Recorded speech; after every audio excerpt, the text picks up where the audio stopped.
Hello everyone. Tonight we're going to take a slow journey back in time to explore what people actually ate in ancient Rome and why. For most of them, it was far from pleasant. The food habits of Romans might seem strange or even repulsive by today's standards, yet they were a reflection of the society, economy, and environment of that vast empire. Understanding what they ate gives us a glimpse not only into their daily lives but also into their culture and struggles, because food was never just about nutrition. It was about status, survival, and sometimes desperation.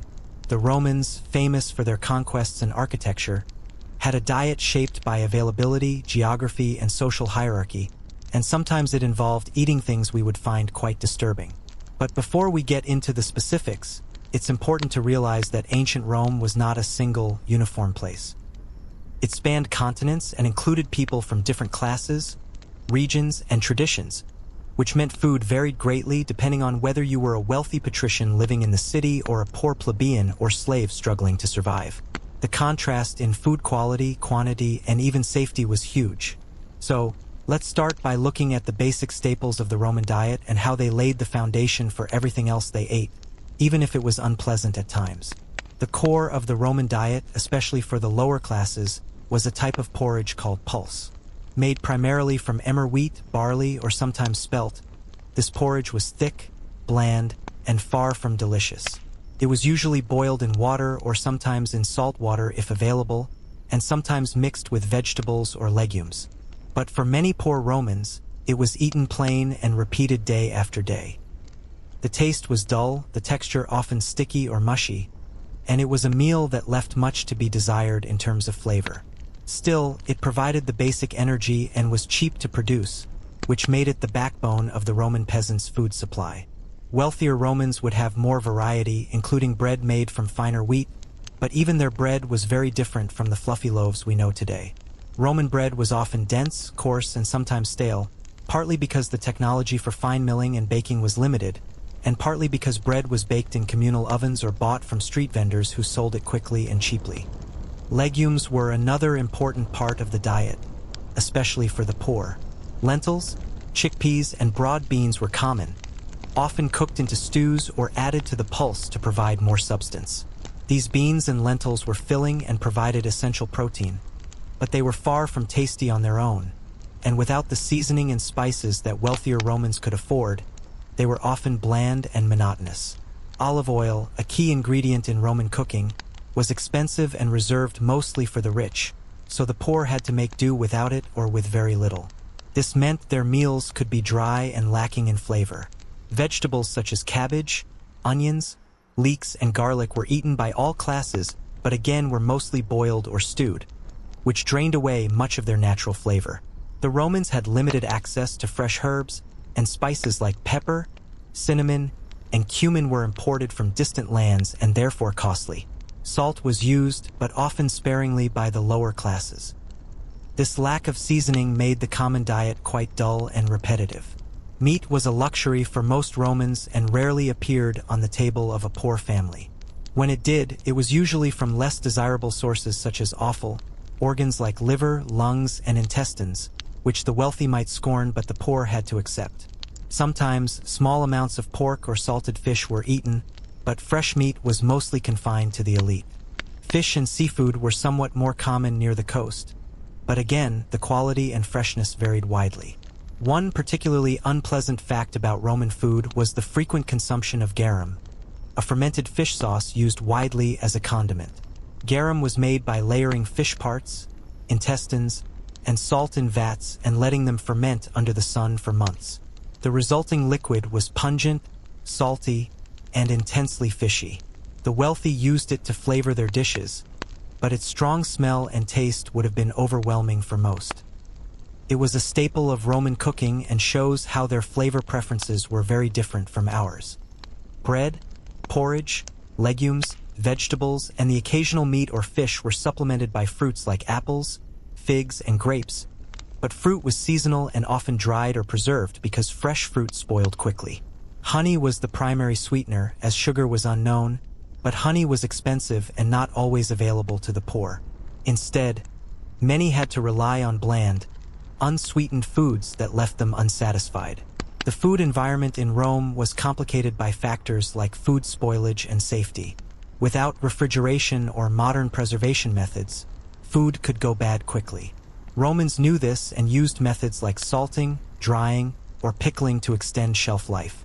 Still, spoiled or contaminated food could cause illness. Food hygiene was a problem, especially for the poor who bought food from crowded markets or street vendors where contamination was common. The water supply was often unsafe, adding to the risk of foodborne diseases. The social importance of food in Rome also affected what people ate. Banquets for the elite could be extravagant and exotic, featuring multiple courses of rare meats, fish, and imported spices. These events were meant to show off wealth and status, but for ordinary people, everyday meals were simple and often uninspired. Hunger was common among the poor, and malnutrition was a real issue. Despite all this, the Roman diet laid the groundwork for much of what we consider Mediterranean cuisine today, but only after centuries of evolution and much hardship. What seems horrifying or bland to us was, for them, simply what was available and affordable. The gap between rich and poor was not just economic but also culinary, and this divide shaped the experience of eating in ancient Rome more than almost anything else. In the next part, we'll look deeper into the foods reserved for the wealthy and how their extravagant tastes contrasted sharply with the grim reality of the common people's meals. We'll also explore some of the stranger foods that appear in Roman records, some of which might surprise you. As we move deeper into the culinary world of ancient Rome, it becomes impossible to ignore the vast divide between what the wealthy consumed and what the poor endured. For the upper classes, senators, equestrians, wealthy landowners, food was a performance, a symbol of their power and sophistication. The meals served at elite banquets were designed not only to satisfy hunger but to impress, shock, and overwhelm. In contrast to the bland porridge or bean stew of the common man, the wealthy indulged in food that was often so complex, unusual, or decadent that even fellow Romans wrote about it with a mix of admiration and disbelief. At the heart of this excess was the Roman banquet, a multi-course event that could stretch on for hours. The rich would recline on couches, served by slaves, as they slowly consumed exotic dishes in carefully curated order. Meals began with gastatio, the appetizer course, which might include spiced eggs, olives soaked in honey and vinegar, or small fish served with pungent garum. Following that came the prima mensa, the main course where things took a turn into extravagance. Peacocks roasted whole with their feathers reattached, flamingo tongues said to be a delicacy, dormice stuffed with minced pork and herbs. These were not fantasy, but documented dishes served to Roman elites. And finally, there was the secunda mensa, dessert, where fruits, nuts, and honey-drenched pastries were offered in abundance. The obsession with rare and luxurious ingredients was driven by more than just taste. Roman high society was deeply competitive, and showing off your wealth through food became part of that game. Importing spices from India, pepper from the east, or even snow from mountain regions to chill wine, these were all methods of culinary display. In fact, the Emperor Elagabalus was said to have served dishes of pearls dissolved in vinegar, and once hosted a banquet where guests were served only food in a single color, simply to amuse or confuse. These stories may sound exaggerated, but Roman historians and satirists recorded them repeatedly, not just for amusement but to illustrate the absurd lengths to which the rich would go to separate themselves from the rest of society. But while these extravagant meals might seem exciting or even glamorous at first glance, they often came at a cost, not just economic but physical. The Romans lacked any real understanding of nutrition or balanced diet. Meals were often incredibly rich, high in fat, salt, and strange combinations of ingredients. Some recipes included animal blood as thickener, or fish guts as a base for sauces. Digestion became a major concern for many elites, who would often purge themselves after meals with emetics, drugs or herbs that induced vomiting, simply to make room for more. Gluttony was not just tolerated. It was sometimes celebrated, even ritualized. Still, this level of culinary extravagance was far from normal Roman life. For the average citizen, especially those living in crowded insulae apartment buildings, in Rome or laboring in rural regions, food was a matter of survival, not art. The rich had access to personal kitchens and private cooks, while the poor often lacked even a place to cook. Fire regulations in the city made it illegal for some apartment dwellers to cook indoors due to the risk of fire, which forced many to rely on cheap food vendors in the streets. These vendors sold whatever was available and profitable: stews, boiled vegetables, bits of meat on skewers, sometimes reheated leftovers from wealthier homes. Hygiene was questionable at best, and food poisoning was not uncommon. The imbalance extended beyond quality and safety. The rich had the luxury of variety and freshness, but the poor faced constant uncertainty. Grain shortages were frequent, especially during war or drought, and when they occurred, the first to suffer were always the working classes. To prevent civil unrest, Roman emperors introduced the annona, a grain dole that distributed free or subsidized grain to Roman citizens. It helped feed hundreds of thousands, but it also tied them to the state and made them dependent on the stability of long, vulnerable supply chains. The grain itself, mostly wheat and barley, arrived in huge shipments from Egypt and North Africa, transported across the Mediterranean and unloaded in Rome's busy port of Ostia. But this imported grain was often old, stored for long periods in wooden warehouses, and susceptible to rot, mold, or infestation. By the time it reached the hands of ordinary citizens, it was not unusual for the flour to contain bits of insects or rodent droppings. Bread made from this flour might be filling, but it was certainly not clean or fresh.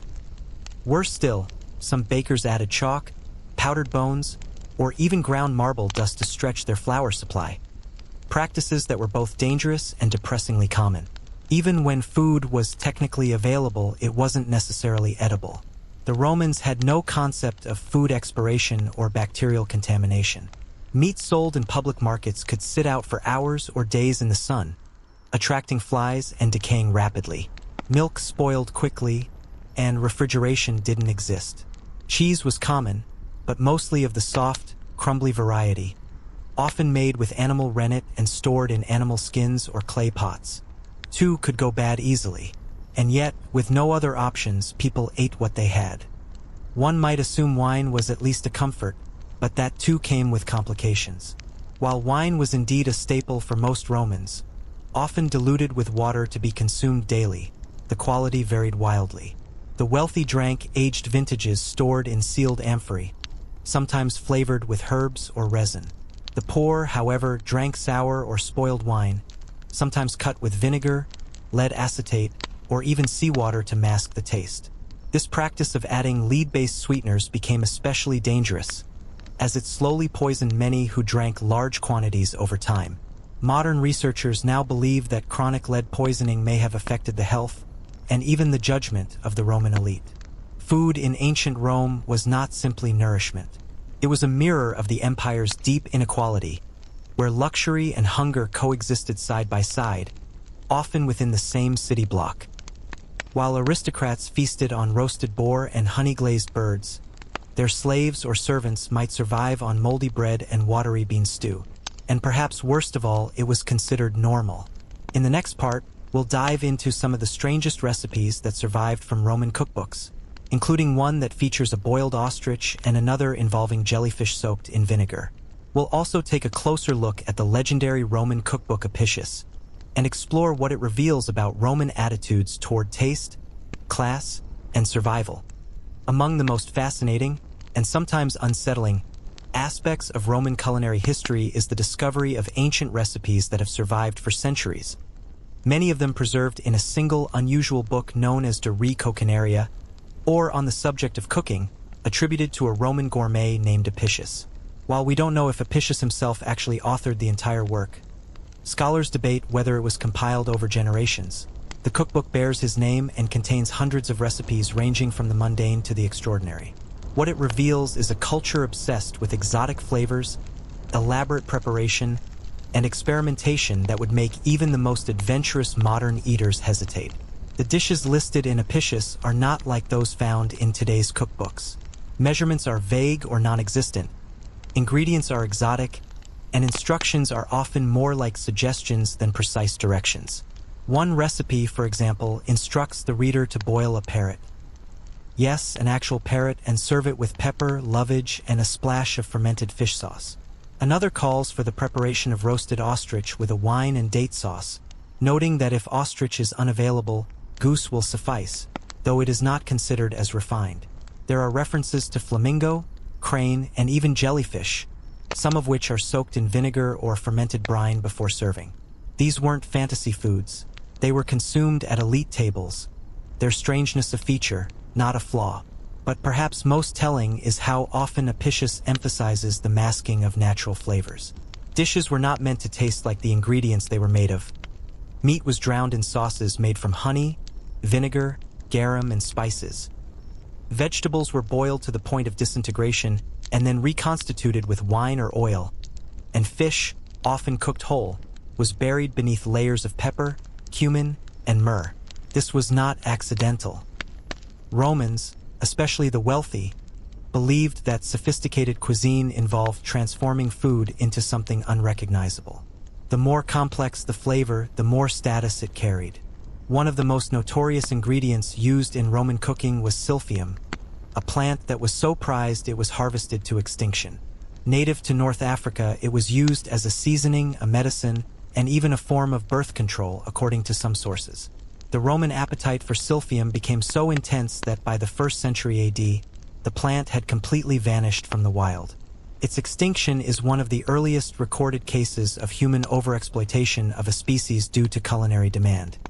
Even more disturbing is the casual cruelty embedded in some Roman cooking techniques. Recipes call for the immediate preparation of animals after slaughter, sometimes while they were still moving. One dish involved tying a pig down and feeding it wine and honey until it collapsed, then roasting it whole while stuffing it with sausages and birds to create a kind of grotesque meat-filled sculpture. Another called for the preparation of dormice, small rodents considered a delicacy, by stuffing them with pine nuts and honey, baking them in clay pots, and serving them whole. These methods were not hidden or considered shameful. On the contrary, they were a point of pride, a demonstration of one's refinement and ability to command the rarest and most elaborate foods. Of course, only a fraction of the population ever tasted these dishes. The vast majority of Romans, farmers, soldiers, slaves, artisans, had never seen a flamingo or tasted silphium. Their meals were defined by necessity, simplicity, and sometimes desperation.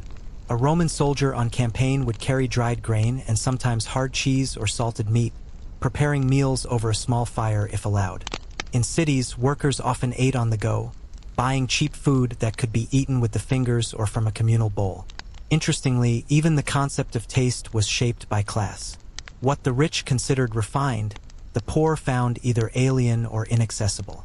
Pepper, for instance, was highly prized and imported from India, costing a fortune. The elite sprinkled it on everything, from fruit to wine to meat, while the common people might never taste it at all. Honey, too, was a marker of wealth. Although bees were kept throughout the empire, true honey, not the adulterated kind mixed with flour or water, was expensive. The poor sometimes used defrutum, a syrup made from boiled-down grape juice, to sweeten their food instead, but it was not the same. And then there was garum. Again and again we return to garum. Its presence was so pervasive that it appears in nearly every savory recipe from the period. Made from fish intestines and heads left to ferment in the sun, it produced a thin, salty liquid that was ladled onto almost every dish. Modern reconstructions of garum describe the smell as overpowering and unpleasant, like a mix of anchovies, ammonia, and rotting seaweed. Yet to the Romans, it was an essential flavor enhancer, like soy sauce in East Asia or ketchup in the modern West. Factories for garum production have been found in Spain, Portugal, and North Africa. Entire industries built around this pungent liquid, whose production must have stunk up entire towns. What's most fascinating, and perhaps unsettling, is how the Roman concept of a good meal had little to do with comfort or health. While we might reach for warm bread, cheese, or soup when we think of satisfying food, the Roman elite believed that food should challenge, surprise, and sometimes even disgust. Recipes from Apicius include boiled cow udders, sow's womb with pine nuts, and sauces made from spoiled wine or animal blood. These were not born out of necessity but out of a desire to impress and dominate the senses. Yet not all Roman food was so extreme. Some recipes suggest simpler pleasures: bread soaked in wine, figs drizzled with honey, or lentils cooked with mint. But even these were reserved for those who had access to fresh ingredients, proper kitchens, and time to prepare them. For the laboring classes, mealtime was often rushed, repetitive, and unceremonious. There were no dining couches or table rituals, just the need to get through the day with enough strength to survive the next. In the next part, we'll explore the logistics behind feeding an empire, how Rome managed to supply food to its sprawling population, the challenges of food transport in a pre-industrial world, and what happened when those systems broke down. Because in a society where most people were always just a few missed shipments away from hunger, food was never just about taste. It was about control, power, and survival. To understand how the Romans fed their enormous population, an empire stretching from the windswept hills of Britannia to the sun-scorched deserts of Egypt, we need to look beyond kitchens and recipes and begin to examine the massive machinery of supply that made food even possible in such a sprawling civilization. Rome was a city of over 1 million people at its height, the largest urban center the world had ever seen at that point, and keeping it fed was a constant and monumental challenge. Without a steady, carefully coordinated supply of grain, oil, wine, and other staples, the city would have collapsed into riots and starvation within days. And so, the empire created something remarkable, a logistical marvel, fragile, expensive, and endlessly strained, but astonishing for its time. At the heart of this system was the Annona, the state-controlled grain distribution network established to ensure that Roman citizens, especially the poorer classes, had access to basic food. The grain was sourced primarily from the provinces, Egypt, Sicily, and North Africa being the most important contributors. Each year, fleets of cargo ships would set sail from Alexandria or Carthage, their holds packed with sacks of wheat, barley, and occasionally lentils or beans. These ships, powered by sail and manpower, crossed the Mediterranean in long convoys, vulnerable to storms, piracy, and the unpredictability of wind. Upon reaching Italy, they would offload their cargo at ports like Ostia, Rome's ancient harbor, where it was then transported upriver along the Tiber, often in smaller barges pulled by oxen or slaves walking along towpaths. The arrival of grain was a matter of state security. Any delay, any miscalculation in volume or timing, could lead to shortages that would inflame the city's vast underclass. Bread riots were a very real threat. As such, emperors took great care to associate themselves with the provision of food. Augustus, for example, expanded the grain dole to feed over 200,000 people and made it clear that the empire's bounty was a direct result of his rule. Later emperors, like Trajan and Hadrian, continued the practice, adding oil and wine distributions, and sometimes even pork or cash subsidies, depending on the political climate. It was not charity, it was control. A full belly, even if filled with coarse bread and watery stew, made for a more obedient citizen. Still, the transportation of food over such vast distances came at a cost. Spoilage was common, particularly when grain was stored for months in hot, humid warehouses. Rodents, insects, mold, all of these were persistent problems. To mitigate this, Roman engineers developed a system of granaries with raised floors and ventilation, but even these had limits. When the grain reached the city, it was distributed through massive state-run bakeries and grain mills powered by water wheels, or ground by hand in the homes of those who could afford it. The resulting flour was coarse, full of husks and sometimes contaminated, but it was flour nonetheless, and it kept people alive.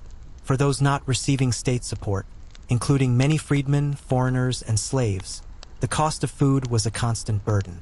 Markets throughout the city sold vegetables, legumes, dried fruit, and bread, but prices fluctuated wildly based on supply. A bad harvest in North Africa or a storm that sank a grain ship could double the price of flour in a week. Because refrigeration didn't exist, perishable items like milk, fish, and fresh meat had to be consumed quickly. Vendors often cut corners, selling spoiled or watered-down goods to unsuspecting buyers. Laws existed to punish these practices, but enforcement was inconsistent and corruption was rampant. For many, mealtime was not a moment of rest but an anxious gamble, hoping what they ate would fill them, not sicken them.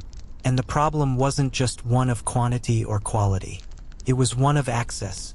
Rome's neighborhoods were deeply unequal. The wealthy lived on the hills, in large homes with kitchens, pantries, and servants who could procure the best ingredients. The poor crowded into multi-story insulae, apartment blocks often lacking kitchens, clean water, or ventilation. Cooking fires were dangerous, and many buildings forbade their use. As a result, the poor often relied on papyri, small taverns, or food stalls to provide hot meals. These places were noisy, smoky, and unsanitary. Food was cheap, fast, and heavy: thick stews, fried dough, or bread soaked in oil. There was little variety and even less nutrition. But it was food, and for many Romans that was enough. Beyond the city, food logistics became even more complicated. Roman armies on campaign required enormous quantities of grain, meat, and wine. Soldiers were issued standard rations, including hardtack, a dry, durable biscuit made from flour and water-dried legumes, and sometimes salted pork or cheese. Supply trains followed armies across the empire, carrying food in wagons or on the backs of mules and slaves. When supply lines failed, soldiers were forced to forage or raid local populations, sometimes sparking uprisings or rebellions. Feeding an army was not a side project. It was a central part of military planning. Generals who failed to provision their troops lost not only battles but the loyalty of their men. Food scarcity also bred inequality in the provinces. While Rome fed itself with grain from Egypt, it left many Egyptians undernourished. Entire regions were restructured to serve the capital's appetite. Local agriculture was redirected toward export crops like olives, grapes, and grain, reducing the diversity of food available to local populations. The empire extracted not only wealth but sustenance from its territories, and while some provincial elites grew rich through trade, ordinary farmers often faced shortages and poverty as a result. Famines were not uncommon, even in wealthy cities. A poor harvest, a war that disrupted trade, or a failed distribution could leave tens of thousands hungry. The imperial response varied, sometimes generous, other times delayed or inadequate. In the worst cases, people turned to desperate measures: grinding acorns into flour, eating animal bones or hides, even, in the darkest of records, resorting to cannibalism. These were rare, but they existed. Chilling reminders that the Roman food system, while impressive, was always balancing on a knife's edge. In the next part, we'll look more closely at the dangers of eating in ancient Rome, from spoiled meat to toxic cookware, and why even the wealthy, with all their resources, were often at the mercy of food that could make them sick or worse. Because in Rome, a meal could be a sign of luxury or a slow poison in disguise. When thinking about the dangers of eating in ancient Rome, it's tempting to imagine only the struggles of the poor, the rotten grain, the unwashed vegetables, the spoiled meat from open markets. But the reality was that even the wealthy, with their extravagant banquets and imported delicacies, were often exposed to food that was not just unpleasant but actively harmful. Without the benefit of modern science, refrigeration, sanitation, or even a basic understanding of bacteria or toxins, Romans lived in a world where eating something so essential and ordinary was also a persistent gamble. Meals were as much a matter of luck as they were of preparation. One of the most overlooked hazards came not from the food itself, but from the tools used to prepare and store it. Roman cookware was often made of bronze, copper, or lead, materials which, when exposed to acid from vinegar, wine, or fermented sauces like garum, could leach into the food. Lead, in particular, became a hidden threat woven into the fabric of daily life. Wealthy Romans stored wine in lead-glazed amphorae and even sweetened it with sapa, a thick syrup created by boiling down grape must in lead vessels, which created lead acetate, a compound that tasted sweet and helped preserve the drink. It was so common that it was often called sugar of lead. Historians and toxicologists now believe that lead poisoning was not only widespread but may have contributed to chronic health problems among the Roman elite. Symptoms such as fatigue, irritability, memory loss, and infertility, all recorded in Roman medical texts or literature, could easily be explained by prolonged lead exposure. Even the famous madness of emperors like Caligula or Nero has been re-examined through this lens. with some speculating that the slow accumulation of neurotoxic substances played a role in their increasingly erratic behavior. But cookware wasn't the only danger. The lack of refrigeration meant that perishable items had to be consumed quickly, often within hours or risk spoilage. In the Mediterranean sun, fish could turn rancid in a matter of hours. Meat, especially pork or lamb, which were commonly eaten when available, would quickly attract flies, maggots, or bacterial contamination. Vendors and cooks might wash spoiled meat in vinegar or soak it in garum to mask the smell, but these were superficial solutions that did little to address the underlying problem. The result was a high incidence of food poisoning, dysentery, and gastrointestinal illness, all considered normal parts of life, especially in crowded cities like Rome or Carthage. Worse still was the food sold at taverns and roadside stalls. These establishments, known as papyni or thermopolia, were often run by poor citizens trying to scrape together a living. Hygiene was not a priority. Utensils were reused without cleaning, cooking oil was reused until it turned black and acrid, and water, often drawn from communal wells or public fountains, could carry parasites or human waste. There were no health inspections, no food codes, no expiration dates. Customers might find themselves eating bread baked with weevil-infested flour, olives soaked in water that hadn't been changed in weeks, or cheese crawling with mold. And yet, with few alternatives, these meals were the only option for many. Even the celebrated Roman feasts held by the wealthy weren't safe. Dishes were often prepared hours in advance and left sitting in warm rooms until it was time to serve them. Exotic ingredients like shellfish or raw eggs carried a high risk of bacterial contamination. Decorative elements such as gold leaf or powdered stone were sometimes added to food for visual effect, but were not intended to be consumed and could cause internal injuries if swallowed. In fact, many banquet dishes were so heavily seasoned or soaked in vinegar and garum that their original freshness was impossible to determine. This was intentional, a way to disguise subpar ingredients and impress guests with strong, unfamiliar flavors rather than quality. The danger extended to water, too. The Romans were justly proud of their aqueducts, which delivered water from distant springs and mountains into the heart of the city. But once that water reached its destination, its safety could not be guaranteed. It traveled through lead pipes, pooled in public fountains, and was stored in open containers. People used it not just for drinking but for bathing, cleaning, cooking, and sanitation, often without distinction. In poorer neighborhoods, it was common for sewage and fresh water systems to be located dangerously close to one another. The risk of contamination was ever present, especially during the hot summer months when disease spread rapidly and water sources dried up or stagnated. Roman physicians, men like Galen and Celsus, did their best to treat the consequences of bad food and water, but their understanding of disease was limited. They attributed illness to imbalances in the 4 bodily humors: blood, phlegm, black bile, and yellow bile. Food was believed to influence these humors. Hot foods might raise yellow bile, while cold foods increased phlegm, and treatment often involved changing one's diet to restore balance. Unfortunately, this system did little to address actual pathogens or toxins. If someone became violently ill after eating spoiled fish, the cause might be blamed on a moist humor rather than bacterial contamination. Remedies could involve purging, bloodletting, or herbal tonics, some of which were mildly effective but many of which did more harm than good. Despite these risks, food remained central to Roman identity.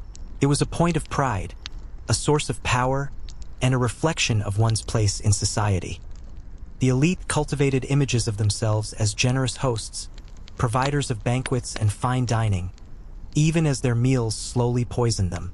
The poor, for their part, valued resourcefulness, the ability to make something edible out of scraps, to stretch a loaf of bread into 3 meals, or to find a place selling soup for a single coin.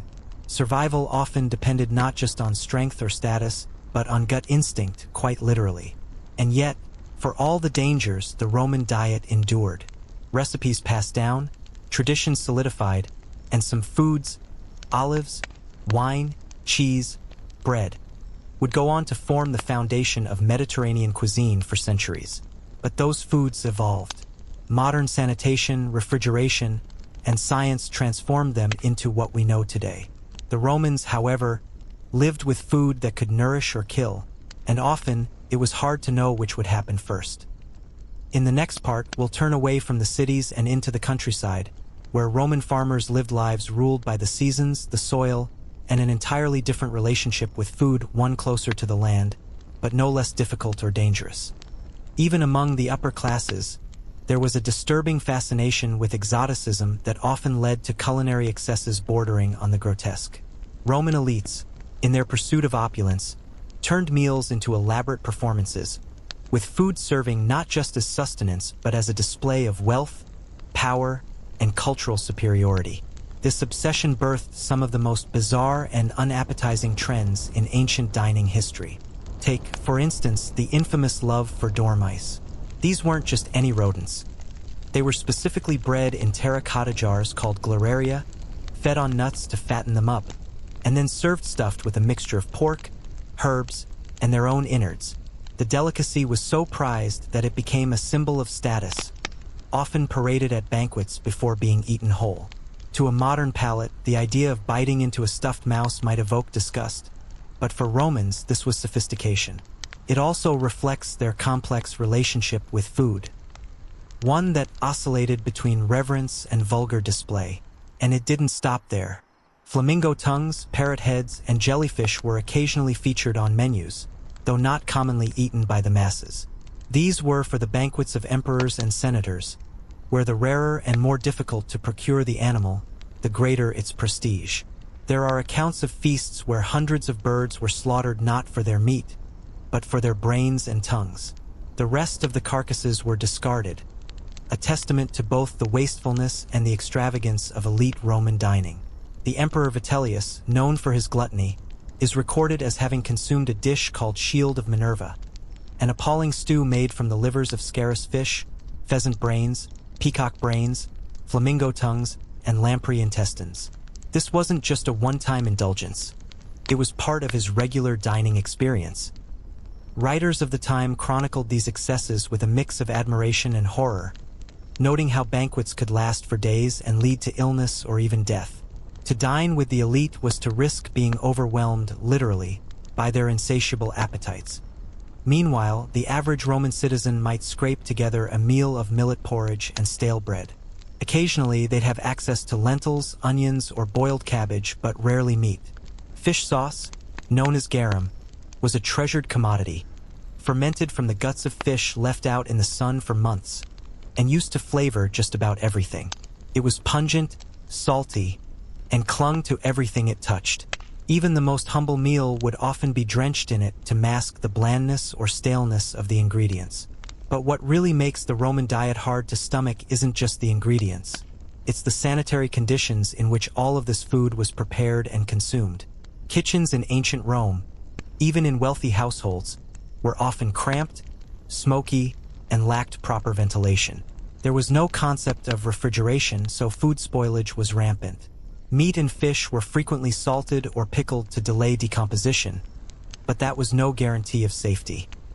Spoiled food was a constant risk, especially for those who couldn't afford the freshest ingredients. Street food, popular among the urban poor, came from stalls known as thermopolia, where large jars of hot food were kept warm in sunken counters. These stalls often doubled as taverns and were rarely clean. Rats, flies, and general filth were an accepted part of the environment. Bread might be stretched with chalk or ash to make it cheaper. Water could be contaminated. Spices and wine were often used not to enhance flavor, but to mask the taste of food that had already begun to rot. The poor didn't just suffer nutritionally, they also suffered socially. Dining was a reflection of class, and while the wealthy reclined on couches being served flamingo by slaves, the lower classes ate standing up or sitting on the ground, often alone. Food was survival, not pleasure. And even survival could be precarious when a bad piece of meat or a spoiled bowl of lentils could cause days of illness or worse. The lack of understanding of bacteria, hygiene, and nutrition made the entire Roman food system a precarious balance between hunger and hazard. Perhaps most telling is how often Roman writers themselves criticized their own cuisine. Satirists like Juvenal and Martial mocked the excesses of the wealthy and the miserable meals of the poor. Recipes from Apicius, the famed Roman cookbook, offer a glimpse into the strange balance between culinary art and borderline madness, suggesting the use of ingredients like sow's udder, crushed brains, and boiled jellyfish, always masked with heavy sauces, spices, and, of course, a generous pour of garum. And yet, despite all of this, food remained central to Roman life, not just for nutrition but as a social, religious, and political tool. The act of feeding others, whether in the home or in massive public feasts, was used to demonstrate power and maintain loyalty. It wasn't about taste or safety. It was about spectacle.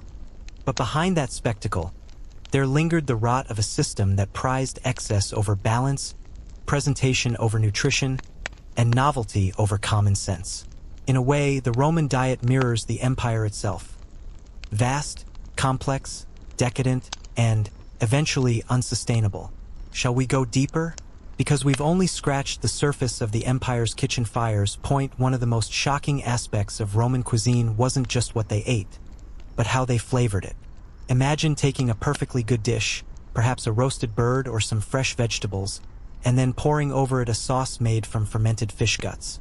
This sauce, called garum, was the crown jewel of Roman flavoring, used in almost everything from appetizers to desserts. It was made by layering fish innards with salt, letting them rot in the sun for weeks, and then straining out the liquid that remained. This liquid was then bottled and shipped across the empire, cherished like liquid gold. And while it may sound revolting to modern tastes, garum was not only beloved but considered a symbol of wealth and refinement. The manufacturing process of garum was equally unpleasant.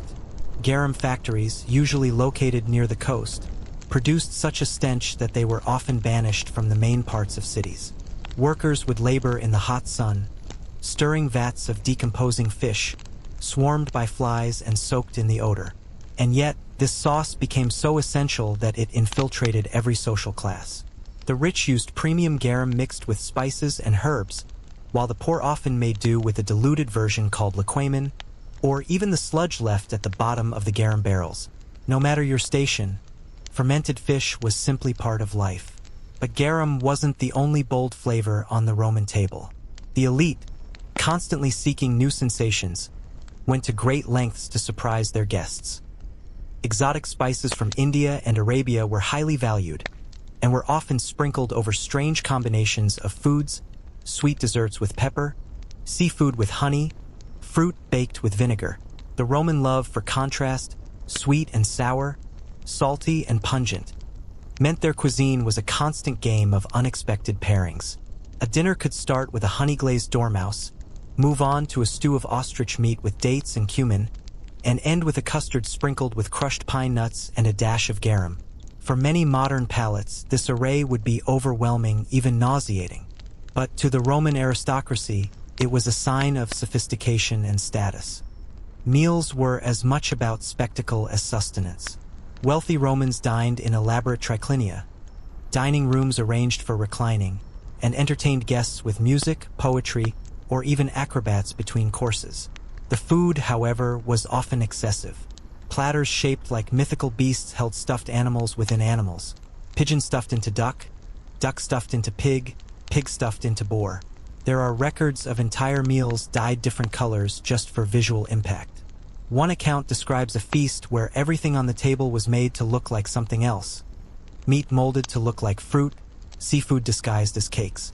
For many, this performance of abundance masked the fact that the flavors themselves were often challenging or outright unpleasant.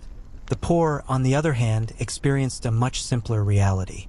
A common Roman citizen, especially one living in the crowded tenements of the city, rarely had access to fresh or quality food. Their diet centered around cereals, gruel made from wheat or barley, sometimes spiced with onions or lentils if they were lucky. Meat was rare and often of poor quality, only available during public festivals or through government distributions. Many relied on bakeries for bread, since open flames were banned in most residential buildings to prevent fires.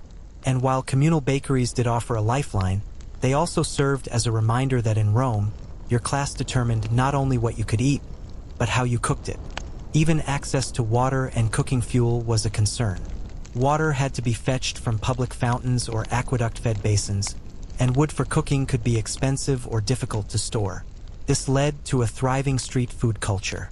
Roman cities were filled with thermopolia, small shops selling hot food, where laborers and the working poor could buy bowls of stew, pieces of bread, or cups of cheap wine. These establishments were the ancient equivalent of fast food, and while they lacked the glamour of an aristocratic feast, they were the lifeblood of the city. But the challenges of food safety were enormous. Without refrigeration, meat spoiled quickly.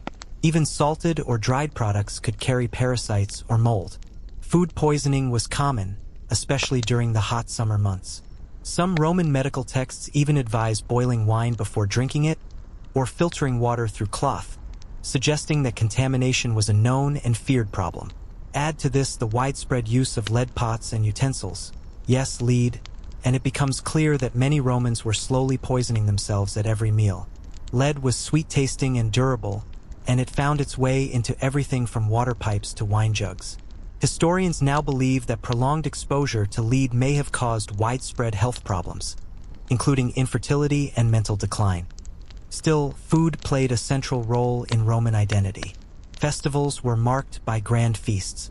Religious rituals required offerings of grain, wine, or meat. Political figures distributed food to gain favor with the masses. Even emperors were judged by their generosity with bread and oil. And so, despite the strangeness, the danger, and the extremes of flavor, food remained a cornerstone of Roman culture, an ever-present reminder of status, ambition, and survival. And yet, there is still more to uncover. What did children eat in ancient Rome? How did enslaved people prepare meals for their masters while surviving on scraps? What about the soldiers stationed at the empire's edge? What nourished them through endless campaigns? The Roman world was vast, and so too was its diet, filled with contradictions, marvels, and horrors. As we keep digging into their kitchens and pantries, we begin to see not just what they ate, but who they were. Shall we continue deeper into the flavors of ancient Rome? There's much more to reveal. As the Roman Empire expanded its borders across continents, from the chilly forests of Britannia to the sweltering sands of North Africa, the ingredients that flowed into its markets grew more exotic and varied. Yet, this abundance did not necessarily mean that ordinary Romans were eating better. In fact, the increasing gap between the elite and the poor only became more pronounced on the dinner plate. The rich began experimenting with lavish dishes, while the poor found themselves stuck with even more diluted forms of the already meager staples. Let's begin with the garum economy. As demand grew, it spawned an entire industry around the empire. Garum factories became common along the coasts of Hispania, North Africa, and southern Gaul. These factories were not pretty sights, they reeked. The stench was so overwhelming that they were built far outside city centers, and their workers were often marginalized. In these facilities, fish guts were layered with salt and left to ferment in the sun for weeks, sometimes months. The byproduct was collected and sold in various grades. Elite garum was highly filtered, golden in hue, and immensely expensive. The cheaper stuff? Thick, unfiltered sludge. That's what the lower classes got. Poor Romans often used garum not just as a flavoring, but as a salt substitute, as salt was itself sometimes unaffordable. Imagine boiling barley with a splash of low-grade garum. That was dinner for many. Sometimes they'd toss in wild greens or beans, but the variety was limited. Meals were repetitive, not out of tradition but necessity. Meanwhile, aristocrats engaged in a kind of culinary arms race. The wealthiest homes employed chefs, often enslaved Greeks or North Africans trained in sophisticated cooking, and prepared multi-course meals. One infamous example comes from the satirical novel Satyricon by Petronius, where a lavish banquet is described with absurd opulence. Pastries shaped like birds, meats disguised as other animals, and course after course meant to surprise, not nourish. This wasn't fiction born from fantasy. It mirrored the real banquets of Rome's elite, where meals became performances and wastefulness a symbol of power. Exotic ingredients were prized not for their flavor, but for their rarity. Flamingo tongues, parrotfish, dormice stuffed with herbs and nuts. These weren't everyday foods even for the rich, but delicacies served to shock and impress. Sometimes the taste wasn't even the point. The fact that something was rare, expensive, or bizarre made it desirable. This is how flavor lost to spectacle. And yet, for all their extravagance, Roman upper-class meals lacked the balance and nutrition we take for granted today. Vegetables were underutilized, and fruits were often overripe or preserved in honey. There were few leafy greens in elite Roman diets. Instead, they relied heavily on meats, sweets, and wine, plenty of wine. The result? Poor digestion, obesity, and a range of dietary-related health problems. Speaking of wine, Romans rarely drank it pure. Pure wine was considered barbaric. Instead, they diluted it with water, sometimes flavored it with herbs, or even thickened it with honey and spices. For the poor, wine could be stretched further this way. For the rich, mixing wine was a way to display cultural refinement. But not all mixtures were wise. Some included resin, pitch, or seawater. These added longevity but also made the drink taste harsh and, at times, even toxic. Bread was another staple across all classes, but here again the divide was sharp. The poor ate coarse loaves made from whole grain or even adulterated flour. Sometimes sand or powdered chalk was mixed in by unscrupulous millers to bulk up flour and make more money. This was dangerous. The grit wore down teeth and contributed to intestinal issues. In contrast, the wealthy enjoyed white bread, finely sifted and baked by professional bakers. Soft, white loaves were not just easier to chew, they were a status symbol. The reliance on communal bakeries among the urban poor added another challenge. Fire risks meant many apartment dwellers weren't allowed to bake at home. They had to take their dough to public ovens, which created long waits and limited access. Some historians suggest that access to bread was so precarious that it became a political tool, as emperors offered free grain or bread distributions to keep the masses calm, a literal form of control through food. But the strangest irony remains. Despite all the variety, all the trade routes, and all the culinary experimentation, Roman food was often bland by modern standards. There were few true spices. Black pepper, imported from India, was outrageously expensive. Most seasoning came from herbs like lovage, mint, or celery seed, and, of course, garum. The obsession with garum meant that many dishes had the same underlying fishy taste, whether it was poured over beans or lamb. And that leads to an unsettling thought.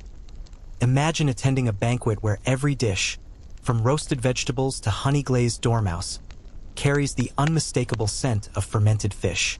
There were no lemons, no tomatoes, no chili peppers. Sugar was unknown. Chocolate and coffee wouldn't appear for another millennium. Even what we think of as Roman foods, like pasta with red sauce, are inventions of much later centuries. So what did Roman cuisine truly offer? An odd mix of monotony and excess. The poor endured repetitive, rough meals that barely kept them alive. The rich embraced the bizarre and excessive, often to their own detriment. And the gap between the two wasn't just visible on the table.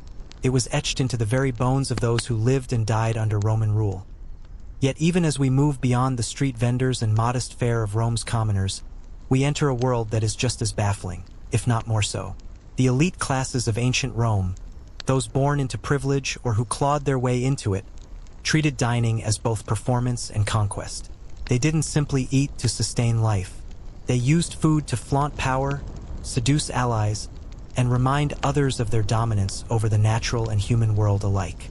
At the core of this aristocratic extravagance were banquets, multi-course spectacles that could stretch deep into the night. These events weren't just meals. They were a kind of theater. Wealthy hosts aimed to shock and awe their guests, to prove their sophistication and their reach.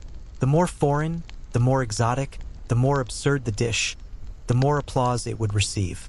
It was not uncommon for Roman nobles to import ingredients from the farthest corners of the empire, Africa, the Levant, Gaul, or even Britannia, simply to craft dishes that no one else at the table could recognize.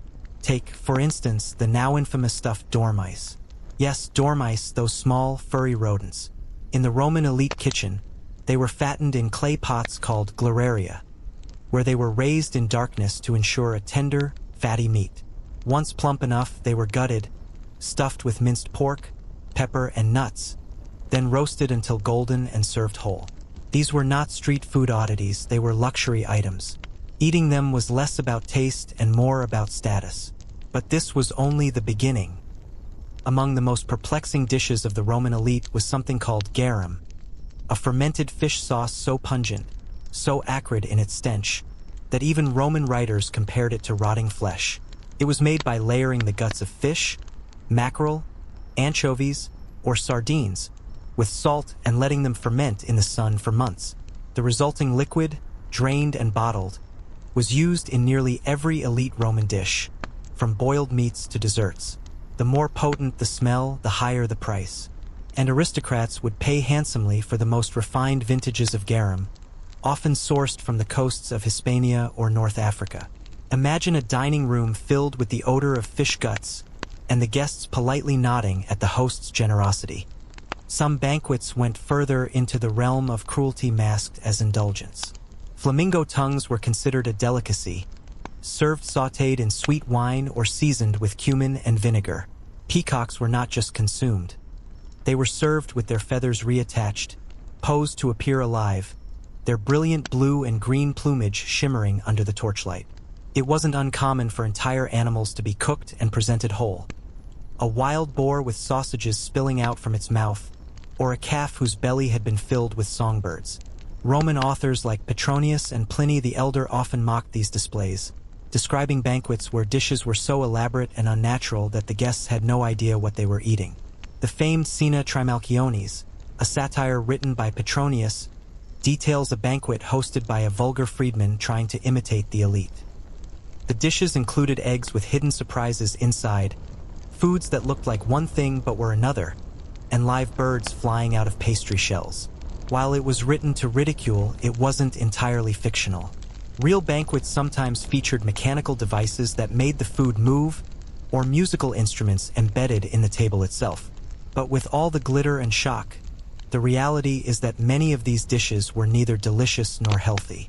Excess salt, spoiled fish sauces, undercooked exotic meats, and an over-reliance on wine often led to indigestion, food poisoning, and long-term digestive problems. Doctors like Galen noted that many aristocrats suffered from bloating, chronic discomfort, or worse, all in the name of gastronomic pride. Even dessert had its dark corners. While honey was the primary sweetener, and figs and dates were abundant, elite chefs often doused fruits in vinegar or fish sauce to demonstrate culinary boldness. Cakes made with garum were not a rarity. Imagine a plum tart ruined with a splash of fermented mackerel. And yet, these excesses weren't random. They were deeply tied to the Roman concept of convivium, the idea that communal eating reinforced social bonds and hierarchies. To feed others something strange or rare was to assert control. To serve a dish no one else could afford or understand was to reinforce your dominance. Food became a kind of language, and those who failed to understand it were left humiliated or excluded. As the empire expanded, so did the palate of its elites. Spices from India, dates from Mesopotamia, rare birds from Nubia all were paraded on Roman tables. And while emperors like Claudius or Elagabalus dined behind closed doors, their banquets were legendary. Elagabalus, for instance, is said to have served guests food dyed entirely in one color, blue meats, purple bread, red eggs, just to see their reaction. Others were buried under petals from imported roses or served food on plates made of gold. But behind this curtain of extravagance, a strange truth lingered. Despite the pageantry and wealth, Roman elite food was often excessive, incoherent, and difficult to enjoy. Dishes clashed in flavor, presentation outweighed practicality, and innovation frequently crossed into absurdity. Dining was an act of dominance, not pleasure. And still, we haven't reached the weirdest parts yet. There is more to uncover about the foods considered taboo, the dangerous ingredients, and the culinary myths that fed both the Roman imagination and their stomachs. But let's talk about what all of this actually tasted like. Because while Roman dishes were ambitious in their variety and abundance, flavor often took a backseat to spectacle or tradition. The overwhelming use of fermented fish sauce garum wasn't just a passing culinary trend. It was an obsession. Romans put it on everything. Bread? Add some garum. Fruit? Why not? Boiled meat? You better believe it. It was so ubiquitous that even Apicius, the author of Rome's most famous surviving cookbook, used it in hundreds of recipes, calling for it to be mixed with honey, wine, vinegar, herbs, and even milk. Yes, fish sauce and milk. Try to imagine that aroma hanging in a hot Roman kitchen in midsummer. And yet, Romans didn't seem to find this off-putting. In fact, they prized aged garum, called liquamen, even more highly than fresh. Some varieties were fermented so long that they turned black, with a sludge-like consistency. These premium versions were expensive and reserved for the upper classes, and producers would stamp the amphory with the equivalent of brand names. Some came from Spain, others from North Africa or the shores of Gaul. Each region had its specialties, and traders built their reputations on the strength and aroma of their garum exports. Meanwhile, poorer Romans had to settle for what was essentially the byproduct of garum production. Alec, the gritty, leftover paste of bones, scales, and fish parts that couldn't be turned into liquid gold. It was pungent, cheap, and spreadable, and people still slathered it on stale bread. For them, it was a source of protein, however unpleasant. And it wasn't only flavor that set upper-class dining apart. The textures of elite Roman meals could be bizarre. Romans enjoyed jelly dishes made from boiled animal parts, tongues, ears, feet, and skin.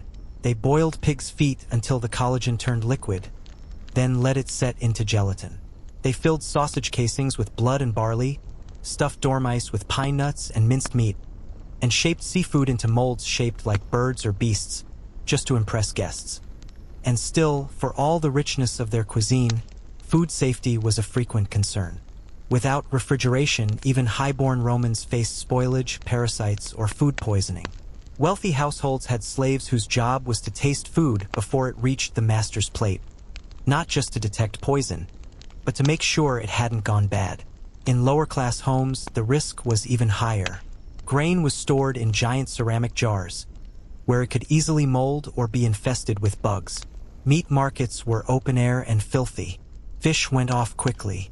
People developed strong stomachs or didn't live long enough to care. But what about drinking? Surely wine made up for the horrors of their cuisine.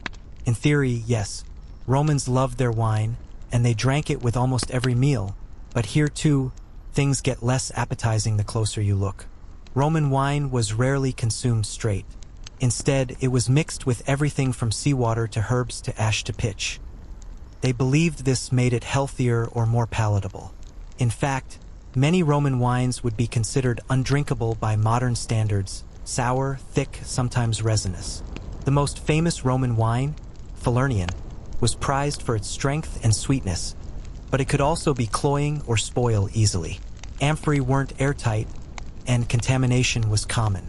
Still, watered-down wine was seen as safer than untreated water, which often came straight from aqueducts or polluted rivers. Even when the elite dined well, food was often less about pleasure and more about hierarchy, identity, or performance. Elaborate banquets weren't just about taste. They were about wealth, influence, and power. Some hosts threw dinners so extravagant that they bankrupted themselves for the sake of status. Dishes would arrive sculpted into scenes from mythology, featuring exotic animals, precious spices, or edible gold leaf. Guests reclined on couches, fed by slaves, as dancers and musicians entertained them between courses. Meanwhile, the food might go barely touched. The point wasn't to eat, it was to be seen. And through all of this, one can't help but wonder, did they enjoy it? Did Romans genuinely find joy in their meals? Or had cuisine become another battleground of ego and empire? Perhaps the answer lies not in the grand banquets of the elite, but in the simple meals of common folk. Flatbread baked on a hearthstone, lentils boiled with onions and herbs, and a cup of sour wine to wash it all down. Hardly glamorous, often unhealthy, sometimes barely edible, but undeniably Roman. Let's go even deeper. As the Roman Empire expanded its borders, absorbing new territories and cultures, its cuisine evolved, incorporating foreign ingredients and ideas. But this did not always result in better food. In fact, much of what was added to Roman cooking came from a desire to show off wealth or exotic tastes, rather than to enhance flavor or nutrition. The goal was not necessarily to make the food tastier, but to make it appear more prestigious, more unusual, even bizarre, to impress dinner guests and emphasize Rome's dominance over the world. This obsession with novelty led to the inclusion of ingredients that were not only strange to Roman sensibilities but were often extremely unpalatable. For instance, one delicacy that gained popularity was stuffed dormice. Yes, actual dormice, small rodents, were raised specifically for consumption. These animals were fattened in special earthen jars called gleraria until they reached an ideal plumpness. Once sufficiently fattened, they were gutted, stuffed with a mixture of minced pork, pepper, nuts, and fish sauce, then baked or boiled. For the Roman elite, this was a status symbol. For modern sensibilities, it is borderline revolting. But to the ancient Romans, it was an exquisite display of luxury. Even more unsettling was the Roman fascination with fermented sauces. While garum remains the most infamous, it had several variants. Liquamen was similar, often used interchangeably, and alec referred to the paste-like byproduct of fish fermentation. These sauces were not reserved for seafood alone. They were drizzled over fruits, vegetables, meats, and even desserts. They were essentially the Roman version of ketchup, though far more pungent and far less shelf-stable. Ancient cookbooks like Apicius reveal recipes where garum is combined with honey and wine to dress cooked pears or mixed into porridge made of grains and legumes. And while it may seem unbelievable, the Romans regularly mixed sweet and savory flavors in ways that would seem disjointed today. A common practice involved coating meat in honey, vinegar, and garum, resulting in a pungent, syrupy glaze. The contrast was intentional. Romans appreciated what they called sapor, or a strong, sharp flavor that excited the palate.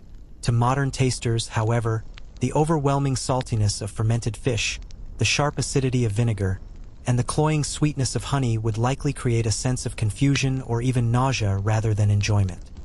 But not all culinary extremes were limited to the rich. Even among the poor, odd combinations emerged from necessity. The average plebeian might consume a meal of millet mush cooked with leftover vegetable scraps and flavored with sour wine or vinegar. Protein was scarce, so legumes became vital. Lentils, chickpeas, and fava beans were consumed daily, often with heavy doses of onion and garlic. Yet even these basic meals could be turned strange by the addition of garum or spoiled olive oil, sometimes the only available fats. Olive oil, in fact, is worth mentioning in more detail. While high-quality olive oil was prized, much of the oil consumed by the lower classes was rancid.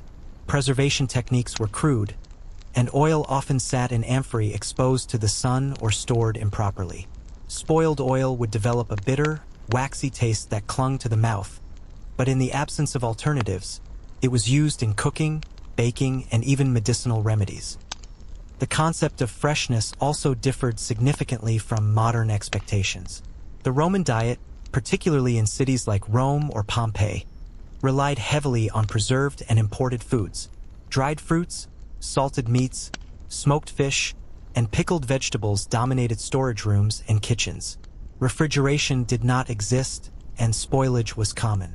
Consumers developed a tolerance for sourness and fermentation, and meals that we might discard today as gone bad were consumed without a second thought. As for beverages, while wine was ubiquitous, it was rarely consumed in its pure form. Romans diluted their wine with water, sometimes boiling the wine first, then mixing it with herbs, honey, or even seawater. Mulsum, wine mixed with honey, was especially popular during the appetizer course. Vinegar-based drinks called pasca were common among soldiers and the poor, made by mixing sour wine with water and herbs. It was hydrating, mildly acidic, and believed to offer medicinal benefits. But to modern tastes, the idea of sipping vinegar-laced wine water under the scorching Mediterranean sun is far from appealing. Despite the decadence and variety of Roman food, hygiene was a constant concern. Public markets lacked refrigeration, and meat stalls swarmed with flies. Sellers might wash produce in water drawn from contaminated fountains or rinse fish in brine that had already been used to soak others. Food poisoning was not uncommon. Rich or poor, no one was truly safe from the gastrointestinal gamble that came with eating Roman fare. And while the idea of ancient feasts conjures images of grapes, cheese, and roasted meats, these were exceptions rather than the rule. Most Romans, day in and day out, ate food that was either bland and repetitive or highly spiced and strange, with very little in between. Their meals were shaped not only by what was available but by the cultural obsession with excess, novelty, and display, often at the expense of taste or health. And as we'll see, this obsession only grew worse with time. Shall we keep going? As we continue to explore the food habits of ancient Rome, it becomes clear that the role of food extended beyond mere sustenance and social display. It was also deeply entwined with health beliefs, medicine, and superstition. Romans didn't just eat to live. They ate to maintain what they believed was the delicate balance of the body's humors.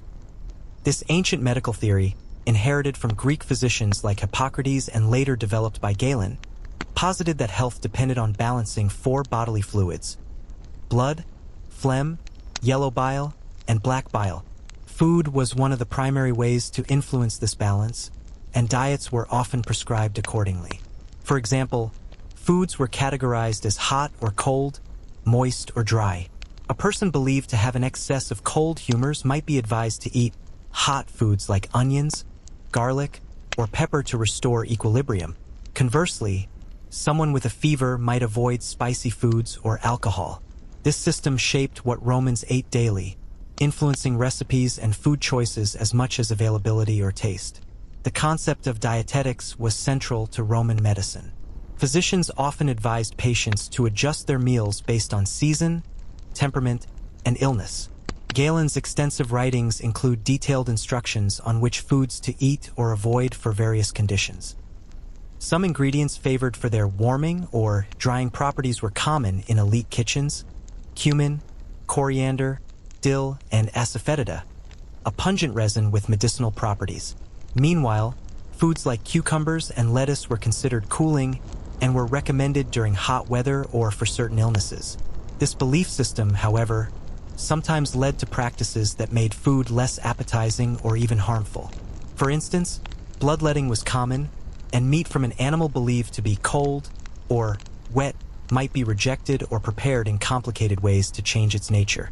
Some Romans even avoided foods that caused flatulence or were thought to produce excessive phlegm.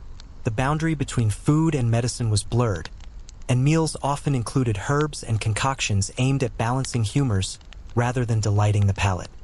Superstition also influenced Roman eating habits. Certain foods were taboo during specific religious festivals or considered unlucky. Beans, for example, were associated with death and the underworld, leading some Romans to avoid them during particular times. Lentils were common and affordable, but some believed they attracted evil spirits or bad luck. This led to peculiar culinary customs, where ingredients were chosen or avoided based on superstition rather than nutrition or flavor. Moreover, Romans believed in the power of food to affect not only physical health but moral and mental states. Overeating was frowned upon as a sign of weakness or lack of discipline. Conversely, certain foods were believed to stimulate courage or calm nerves. The wealthy often indulged in banquets to display their status, but excessive gluttony was still subject to criticism by philosophers and satirists alike. In this context, the quality and safety of food could be overshadowed by its symbolic or medicinal value. This might explain why Romans tolerated flavors and textures that seem harsh or unpleasant today, because they believed those foods served a higher purpose. A dish soaked in garum wasn't just salty or fishy. It was a source of strength and vitality. Bitter herbs weren't merely bitter. They cleansed the body of toxins. Yet, despite these beliefs, Romans suffered from many diet-related illnesses. Dental decay was widespread, likely due to high consumption of refined grains and sugars such as honey. Parasites were common, transmitted through contaminated food and water. Food poisoning outbreaks were frequent, especially in crowded urban centers where sanitation was poor. Ancient texts lament the frequency of stomach ailments and diarrhea, conditions that could be fatal in the absence of modern medicine. What we see is a complex picture where food was a nexus of culture, medicine, religion, and survival. The Roman diet was not a simple matter of hunger and pleasure, but a complicated interplay of beliefs, social structures, and harsh realities. The result was a cuisine that was at once innovative and often grotesque, nourishing and frequently hazardous. Next, we will explore the diets of specific groups within Roman society: children, soldiers, slaves, and how their unique circumstances shaped what and how they ate. Each group experienced the same empire's food culture differently, revealing yet more layers to this ancient culinary tapestry. This contrast wasn't just about economics. It was a deliberate reflection of power and control. Food was both a tool and symbol of authority. The ruling classes demonstrated their dominance through lavish feasts, while the deprivation of slaves and soldiers underscored their subordinate status. As we consider these disparities, we also begin to understand the cultural attitudes toward food, how hunger, abundance, and excess shaped Roman identity and societal norms. From child's gruel to soldier's hardtack to the gluttonous tables of emperors, the Roman diet was a complex tapestry of survival, display, and belief. The next part will delve deeper into the specific foods associated with each group and how their daily meals reflected their roles and statuses within the empire. Focusing now on the daily diets of these diverse groups, we begin with the children of ancient Rome. Unlike the rich, whose offspring were often nourished with a variety of delicacies, the common Roman child's diet was far more modest and repetitive. Weaned children typically consumed a simple porridge known as pulse, a thick gruel made from boiled grains such as barley, spelt, or millet.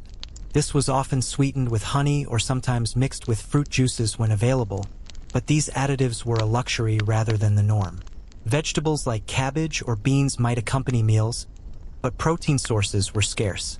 Meat was rarely part of a child's daily diet, reserved mostly for special occasions or wealthier families. As a result, many children suffered from malnutrition, which contributed to high infant mortality rates and stunted growth. Roman children also faced challenges from food safety. Without knowledge of germs, spoiled or contaminated food was a common risk. Cooking utensils and storage were often unhygienic, increasing the chances of illness. Nevertheless, parents did their best with the limited resources available, balancing affordability and nutrition. Wealthier families might provide fish, cheese, or eggs, but for most, grains and legumes were staples. Soldiers, the backbone of Rome's military might, ate a diet engineered for endurance and survival rather than variety or taste. Their primary staple was hard wheat bread or a grain porridge supplemented with pulses like lentils and chickpeas. Olive oil was also part of their rations, providing necessary fats and calories. Meat was scarce, typically reserved for festivals or when the army was near fertile regions or markets. Wine was provided but heavily diluted with water to prevent drunkenness and dehydration. Soldiers sometimes supplemented their rations with hunting or foraging, but their diet remained monotonous and often lacking in fresh vegetables and fruits, leading to vitamin deficiencies like scurvy. Despite these limitations, the Roman military's strict discipline extended to food preparation and rationing. Military camps had organized kitchens, and the army ensured that supplies were regularly distributed. Meals were practical, designed to fuel soldiers through grueling marches and battles. Still, the blandness and repetition of the diet could be demoralizing, but it was accepted as part of military life. Slaves, by far the most disadvantaged group, survived on the most meager scraps. Their diet was largely composed of cheap staples such as barley, chickpeas, lentils, and cabbage. Leftovers from their masters' tables supplemented their food, but these were often poor-quality cuts or stale bread. Many slaves prepared their own small gardens when allowed, growing vegetables to improve their diet, but access to such opportunities was limited. Meat and fish were luxuries almost entirely out of reach for most. Food was eaten communally in large groups, often hastily and under stressful conditions. The poor quality and quantity of their diet contributed to widespread malnutrition and susceptibility to disease. Interestingly, some slaves working in kitchens or food production had better access to food, but their status rarely translated into improved nutrition. Despite their hard labor, they remained vulnerable to hunger and illness. Food scarcity was a constant threat, and many slaves resorted to scavenging or trading for additional food when possible. The disparities in diet among these groups highlight the extent to which food was a marker of social status and power in ancient Rome. Where one sat at the table and what one ate was a reflection of their place in the social hierarchy. While the elite indulged in opulent feasts featuring exotic and often bizarre dishes, the majority of the population faced a daily struggle to obtain enough nourishment. Understanding these contrasts provides insight into the broader social, political, and economic fabric of Roman society, where abundance and deprivation coexisted side by side. Next, we will explore specific foods and dishes favored in each social class, and how these reflected their roles, resources, and cultural values. Examining the specific foods favored by different social strata in ancient Rome reveals much about their daily lives, values, and hardships. For the wealthy elite, dining was an opportunity to demonstrate status through extravagant and often theatrical meals. Their pantries were stocked with imported delicacies, exotic spices from India, such as pepper and cinnamon, rare fruits like pomegranates and figs preserved in honey, and meats like peacock, flamingo, and wild boar. They dined on dishes rich in flavor and complexity, often featuring heavy use of garum, honey, and vinegar to create bold taste contrasts. The presentation was equally important, with food arranged artistically and served in courses that could last for hours. Meanwhile, the middle classes, freedmen, merchants, and artisans, had more modest yet varied diets. They ate staples such as wheat or barley bread, legumes like lentils and chickpeas, vegetables including cabbage, leeks, and onions, and occasionally fish or pork. Their meals were simpler but still balanced, with less reliance on exotic ingredients. Street vendors and thermopolia provided accessible, ready-to-eat foods like stews and baked goods, serving those who lacked kitchens or time to cook.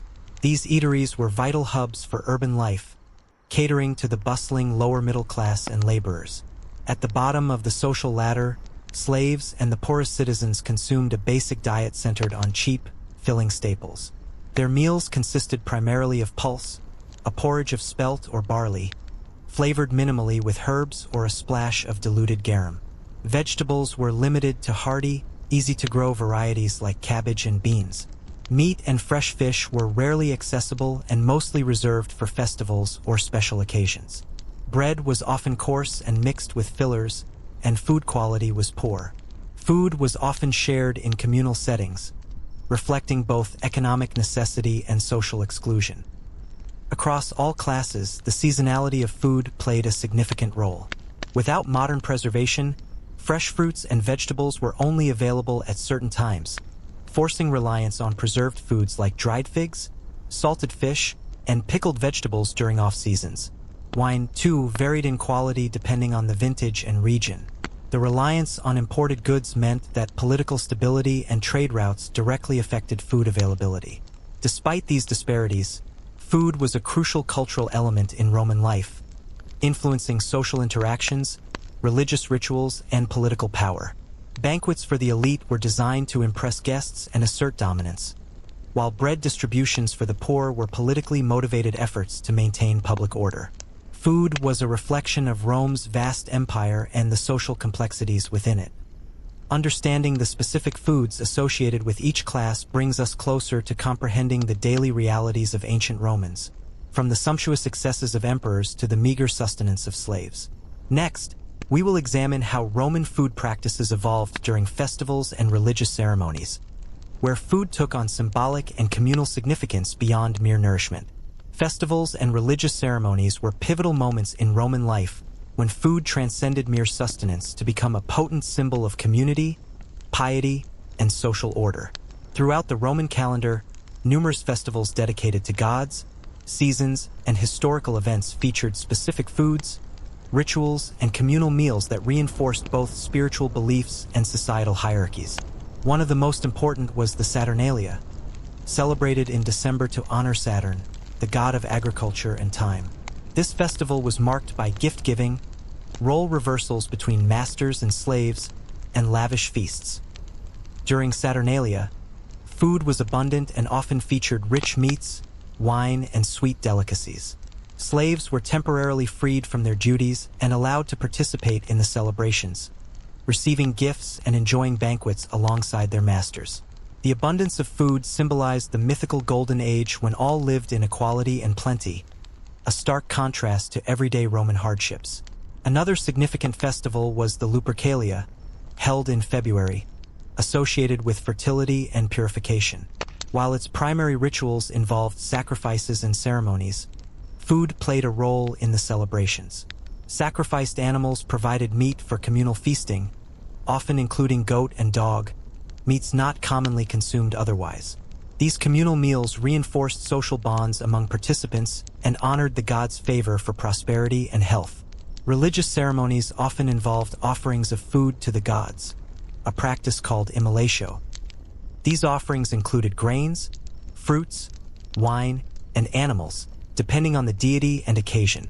After the ritual sacrifice, the food was frequently shared among the participants in a sacred meal, connecting the human and divine realms. These sacred meals emphasized the community's unity and gratitude toward the gods, reaffirming social cohesion. Food restrictions and taboos were also integral to religious practice. Certain meats or ingredients were forbidden on particular days or during specific rites. For example, pigs might be off-limits during certain festivals, while fish were associated with some deities and thus consumed in their honor. Abstinence from particular foods was seen as an act of purification and respect.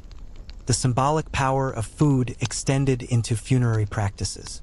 Funerals often included offerings of bread, wine, and dishes meant to sustain the deceased spirit in the afterlife. Families gathered to share meals commemorating the dead, reinforcing family ties and social memory. The communal sharing of food in these contexts was both a practical act and a deeply spiritual one. Moreover, feasting was a tool of political power.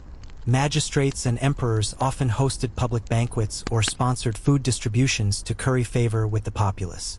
The grain dole, cura annona, provided subsidized or free bread to Roman citizens, especially in the capital, as a means to prevent unrest.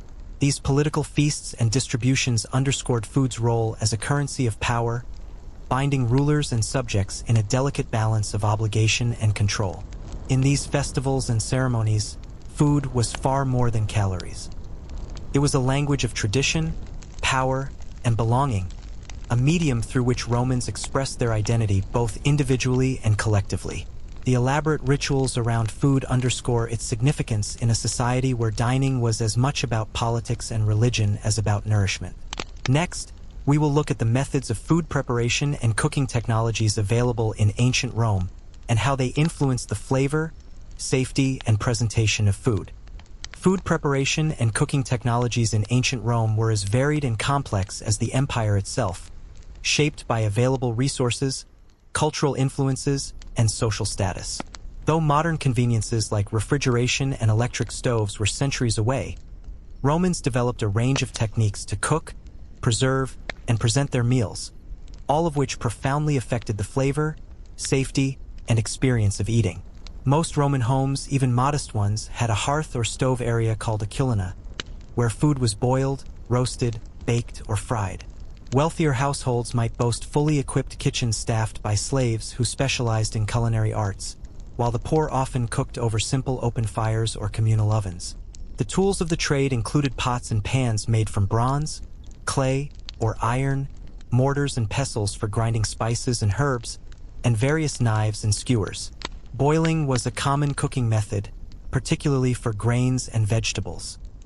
Pulses such as lentils, chickpeas, and beans were simmered into stews or porridges, often flavored with herbs, vinegar, or garum. Roasting meats on spits was popular in elite circles, where the spectacle of turning spit and aroma of sizzling meat added to the banquet's allure. Baking bread was essential and took place in communal bakeries or private ovens, producing a range of loaves from coarse to fine. Frying was less common but still practiced, especially with fish or dough-based foods like fritters. Olive oil was the primary fat used for cooking and flavoring, prized for its taste and health benefits. However, the quality of olive oil varied greatly, and rancid or adulterated oil was a frequent problem, especially among the poor. Preservation methods were vital to combat spoilage in a warm Mediterranean climate. Salting, smoking, and drying were widely used for meats and fish. Salted pork and ham were staples among soldiers and urban poor, while smoked fish was sold at markets across the empire. Pickling vegetables in vinegar or brine extended their shelf life and added tangy flavors, though the sourness could be overpowering. Fermentation was another key technique. Besides garum production, Romans fermented vegetables and fruits to create sauces, wines, and vinegars. Fermented foods added complexity to the Roman palate, but also posed health risks if improperly prepared. Presentation was crucial for elite dining. Food was often arranged artfully on plates made from ceramics, glass, or precious metals. Meals were served in courses, beginning with appetizers, gustatio, followed by main dishes, prima mensa, and concluding with desserts, secunda mensa. Dishes were garnished with fresh herbs, flowers, and edible gold leaf, enhancing visual appeal and signaling wealth. Despite these advances, the lack of refrigeration and inconsistent sanitation meant that foodborne illness was common. Slaves tasked with food preparation had to be skilled not only in cooking but also in identifying spoilage and preventing contamination. Still, outbreaks of food poisoning occurred, especially in crowded cities and during large feasts. The technologies and techniques of Roman cooking reveal a civilization striving to balance practicality with luxury, nutrition with spectacle. While many dishes sound unusual or unappetizing today, they were crafted with care, reflecting the empire's diversity and values. Next, we will explore some of the common and exotic ingredients used in Roman cuisine and how their availability influenced eating habits across social classes. Roman cuisine relied on a surprisingly broad palette of ingredients, ranging from simple staples to exotic imports that dazzled the elite. Understanding these ingredients helps explain how Romans created such a diverse and sometimes peculiar culinary landscape, shaped by geography, trade, and social structure. The foundation of Roman food was grain. Wheat was the preferred cereal among the wealthy, used to bake bread and make porridge, while barley and spelt were more common among the lower classes.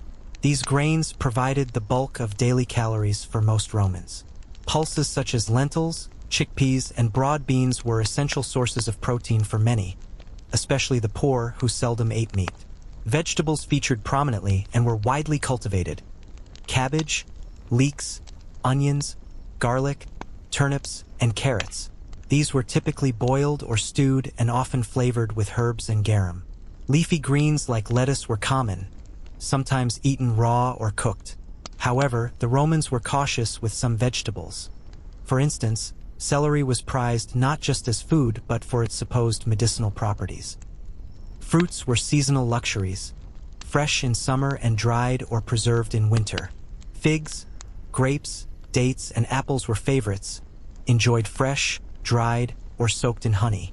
Pomegranates and quinces were also cultivated, often served as dessert or used in sauces. Fruits sometimes played a ceremonial role in religious offerings. Meat was a sign of wealth. Pork was the most common, raised extensively throughout Italy. Wild boar, venison, and poultry, chicken, duck, goose, and even peacock were enjoyed by the affluent. Beef was less popular, as cattle were valued more for labor than consumption. Fish and seafood, plentiful in the Mediterranean, were important, with varieties like mullet, tuna, oysters, and mussels on menus. Salted and dried fish extended the supply inland. Spices and seasonings were crucial for flavoring. Romans imported pepper, cinnamon, cumin, and coriander from distant lands, adding exotic notes to dishes. Garlic and onions were widespread, used liberally for their strong aromas. The infamous garum fish sauce was a staple seasoning, prized across all classes but especially valued by the wealthy. Olive oil was central not only for cooking but also for flavor and preservation. Its abundance shaped Mediterranean diets and remains a defining characteristic of the region's cuisine today. Sweeteners included honey, the primary natural sweetener before sugar, and fruit syrups. Confections were rare and expensive, making desserts special treats during festivals or banquets. Availability of ingredients was deeply tied to social status and geography. The urban poor relied heavily on locally grown staples and cheap pulses, while rural populations had access to fresh vegetables and home-raised animals. The elite enjoyed a cornucopia of imported spices and delicacies, showcasing Rome's far-reaching trade networks. These ingredients combined in countless recipes, many recorded in texts like Apicius's cookbook, which offer a rare glimpse into Roman tastes and culinary techniques. Next, we will uncover some of the most unusual and shocking dishes served in Roman kitchens, exploring why Romans embraced such culinary extremes and what that reveals about their culture. Among the many facets of Roman cuisine that continue to astonish modern readers are the unusual, and sometimes shocking, dishes embraced by the elite. These culinary extremes were not merely about taste. They were deliberate displays of wealth, power, and sophistication, designed to dazzle guests and assert dominance over nature and society alike. One of the most infamous delicacies was the stuffed dormouse, as mentioned earlier, but the fascination with such unusual fare extended far beyond rodents. Flamingo tongues were prized for their texture and rarity, often cooked in wine or honey sauces and served as an exotic treat during banquets. The bright pink bird itself was a status symbol, and consuming its tongue demonstrated access to rare game from far-flung corners of the empire. Peacock was another extravagant choice.